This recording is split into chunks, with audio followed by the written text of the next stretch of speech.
منتخب نورستان تا 16 ساله تاجیکستان مسابقه قهرمانی اساسیاسیون فوتبالی آسیای مرکزی را که در شهر تاشکند جریان دارد با موفقیت آغاز کرد. ملی پوشان میهن در دایره بازی‌های دور اول گروه بی تحت رهبری دلیر کیاسوف با همتایان خویش از ترکمنستان رقابت نموده با حساب بزرگ 4-1 پیروز شدند. با وجود بهترین وضعیت‌های گلزنی در قسم اول حساب باز نگردید. در نیمه دوم رقابت نورستان ما با زدن 4 گل دست یافتند. در دقیقه 49 محمد جان میراحمدov با زدن گل موفق گردیده دسته ما را در حساب به پیش برآورد. با گذشت 4 دقیقه پرویز سنگینов نتیجه را 2-0 نمود. مفصوف در دقیقه 71 گل دوم خویش و سوم دستش را تسلیم توری حریف کرد. بعد پای هم 3 گل سر دادن به بازیگران ترکمن میسر شد که حداقل به 1 گل سر داده خویش جواب دهند. در دقیقه 79 ایمیرت حاجیف گل شرم شکنی تیمش را به ثمر رساند. به نتیجه این واخوری در دقیقه آخرین وقت اساسی بازیگر ترکمن اویز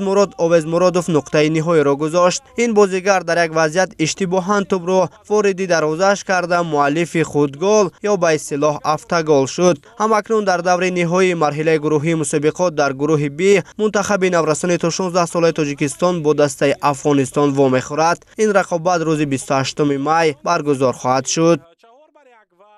نورستان ما اولین غلبه خود را به دست آوردند در گروه به جای اول برآمدند.